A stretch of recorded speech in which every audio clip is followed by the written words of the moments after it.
What is up? What is up, everybody? This is your boy, the good one, the good Trump, and I am live here on the Shoot Talkers Pro Wrestling Show, and I'm going to talk to y'all a little bit. This is the first time I'm doing this solo. We will have folks back on very shortly.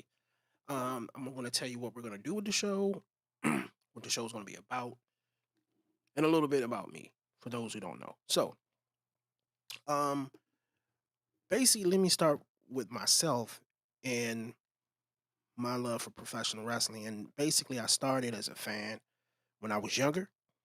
I think I started watching WWF back in 1988. I'm going to say. So yeah, I'm pretty from way back then. When it was good, then it was bad, then it was good, and it was bad again, and now it's up a little bit now. Um, I started promoting pro wrestling shows in 2004 up until 2008. I did shows in DC.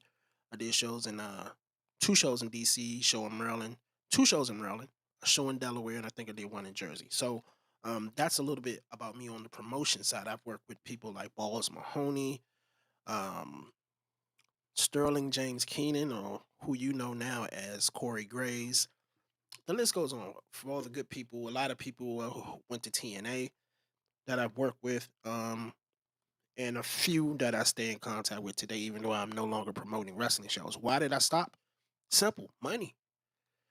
A lot of people talk about these wrestling shows, but if you're an independent promoter, what people don't know is all most of your money goes into the sports board, or if your state has a sports commission, a lot of your money goes into that.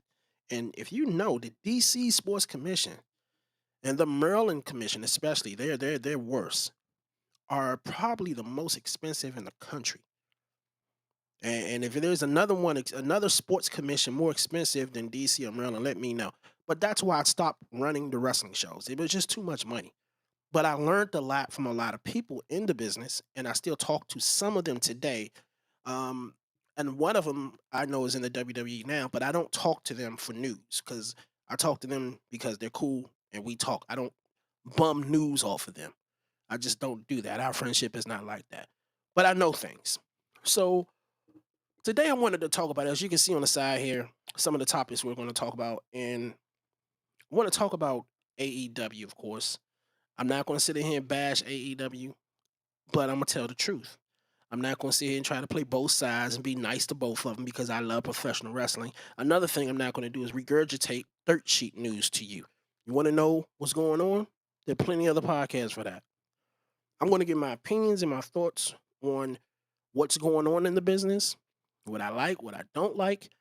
We'll get into Rumorville, some rumors, but it's I'm not regurgitating something you've seen on Twitter or repeating something Dave Meltzer said or fight for or anything like that. And I'm just not doing it. They the news people. You want news, you go to them. But if there's some big time rumors that I hear that pique my interest, I will talk about it.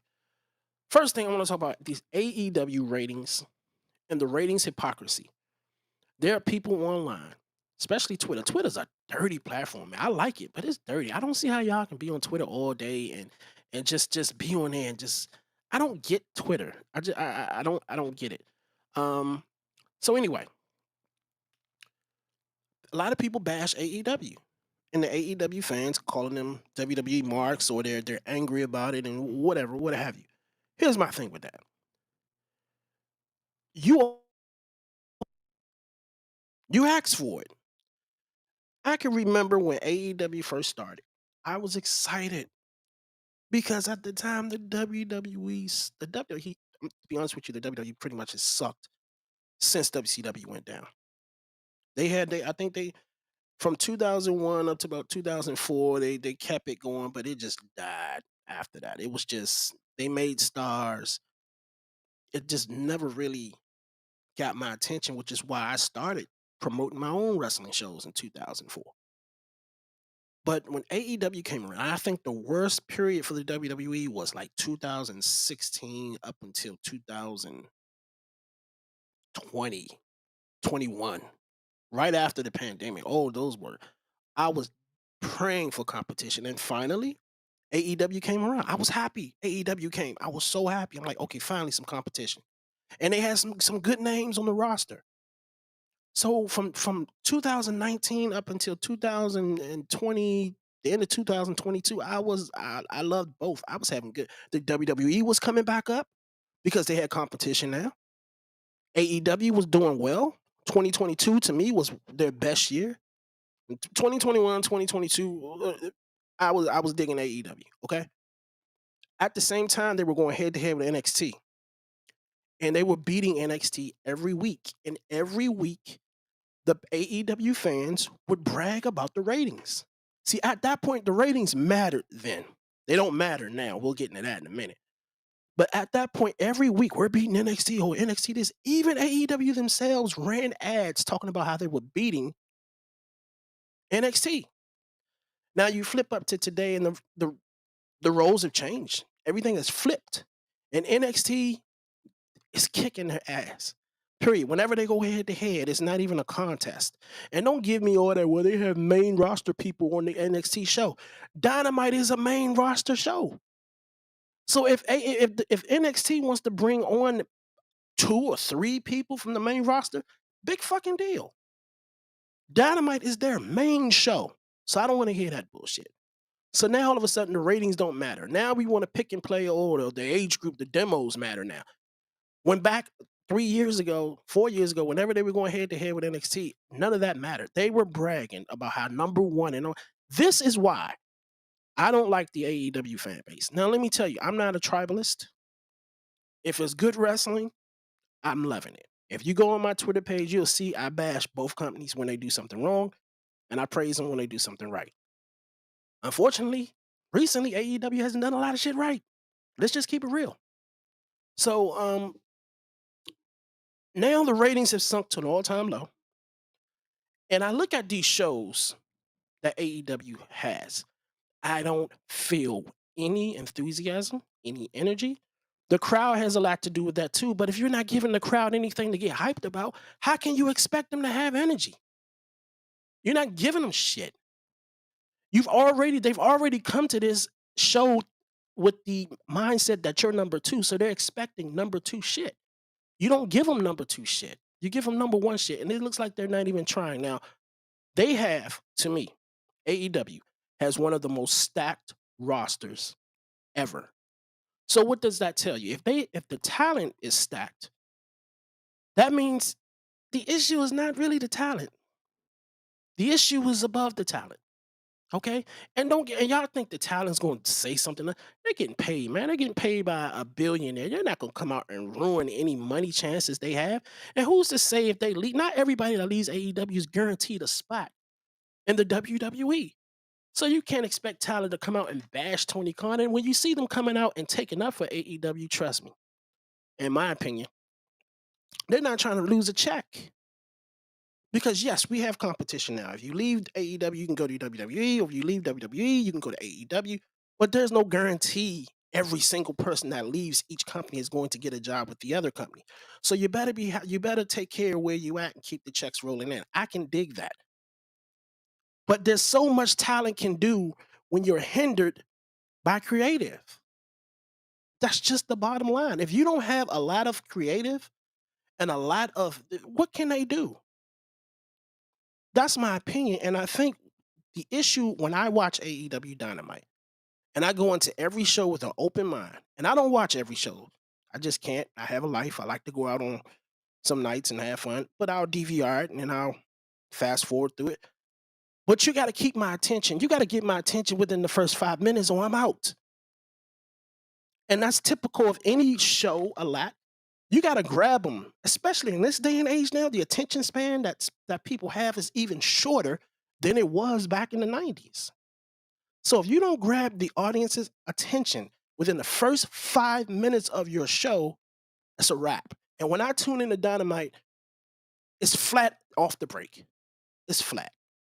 So it's a whole long story with that, but I just want to say that don't talk about ratings now. That ratings don't matter. When 3, 4 years ago, that's the only thing the AEW fan base was bragging about. It's the only thing they were talking about. and now it doesn't matter. I don't want to hear it. So the other thing with AEW is the angle with John Moxley, which had my attention for first couple of weeks, and then they fucked it up. And here's how. They really the bottom, the end of it for me was when they named the group. When they gave the group a name, that did it for me. Because now you're just another group. Here's how I would have handled it. Okay, I'm playing fantasy booker, but I've booked before, and I think it would work. Just my opinion. When Moxley won the AEW championship, he took the belt, he put it in a briefcase or a bag or something. He rolled out. That was it. Mistake number one. You want to keep the people in this angle, and I don't know what the situation with Shane McMahon is. I don't know if that's still happening and they just keeping it quiet, or if it died down, or what. I don't know. Here's what I would have done. Moxley wins the title. Everything him putting in the bag, cool. The show ends, but the camera's still rolling. It's following him to the back with his group. The belt is still in the bag. There's a limousine waiting for him.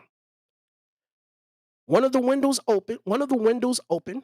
Moxley hands the title to the person. The person's hand comes out, so you can't really tell, really, but you see a hand. Takes the title. The limo leaves. What happened to the AEW World title? Nobody knows, and we haven't seen it since. We know Moxley's the champion. He doesn't have the belt because he delivered it to somebody. He gave it to somebody. Now, every week when Moxley comes out, you don't know if this person's going to come. He doesn't come with the title. Where's the title? That's the question. Now you're going into Full Gear. Title on the line against Orange Cassidy. Moxley wins again. He wins. Leaves. Still, we don't have the physical belt, but he's the champion. You end the year at World's End with a bang.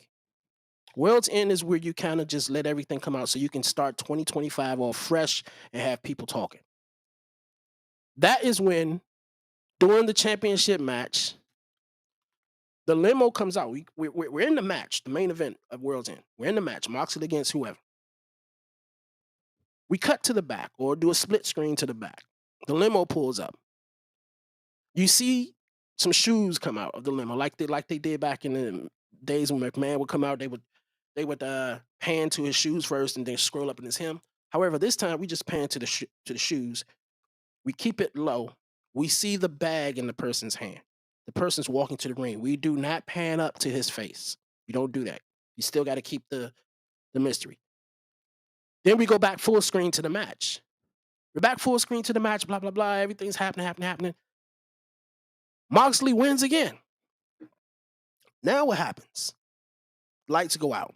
Music comes on. Here comes Shane McMahon. Here comes the belt around Moxley's waist. Here comes the group. Still nameless, by the way. We haven't given the group a fucking name. We're not naming the group until the mystery has been revealed. Now Shane is here. Now, or whoever. If you're not going to get Shane, get somebody. Get somebody that's going to make sense. Don't disappoint people. Don't get somebody that's already there. If you're not going to get Shane, get your father. Get Shad Khan.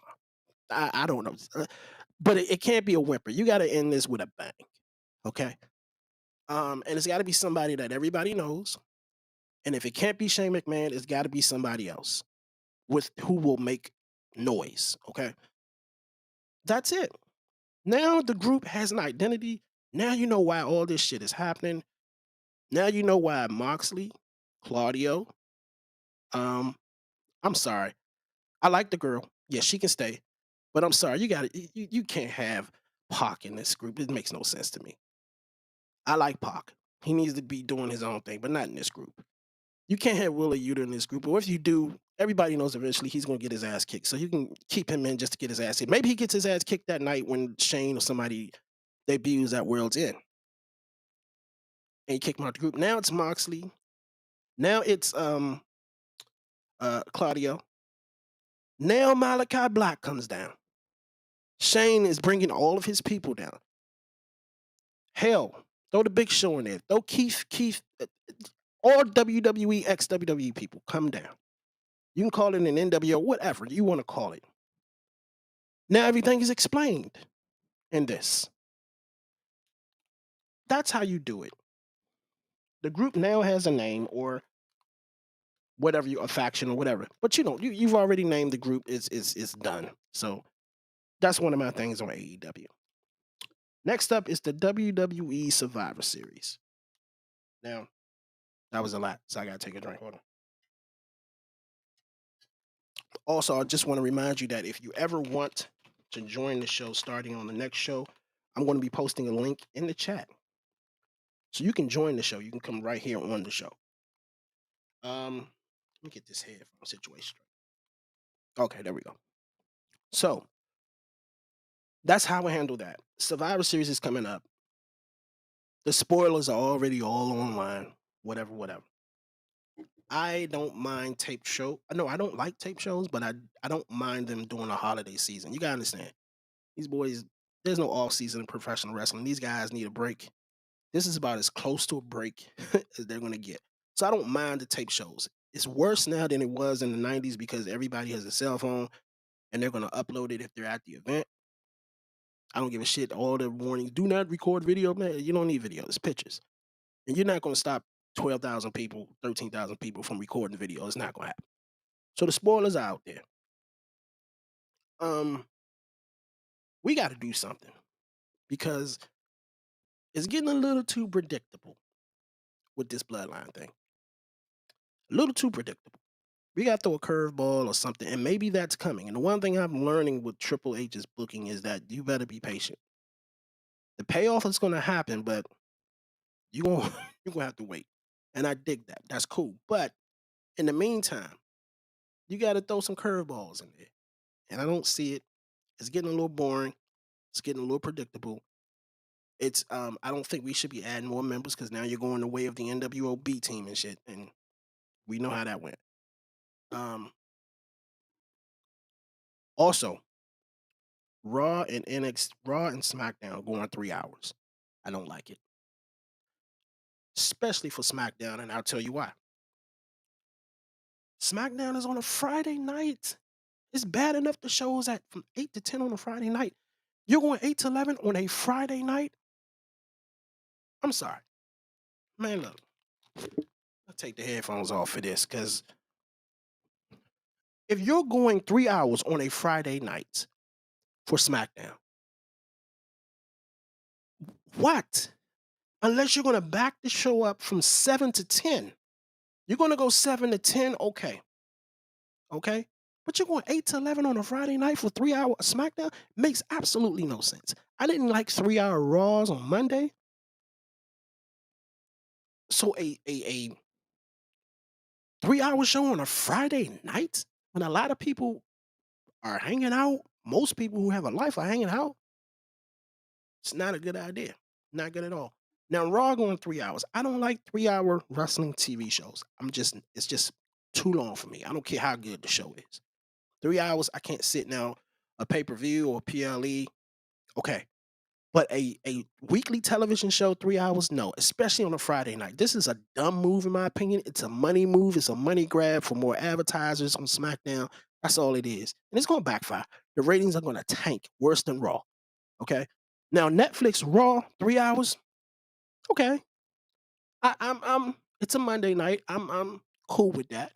Hopefully, with the flexibility with Netflix now, you can switch Raw to another night, maybe Wednesday, during the football season.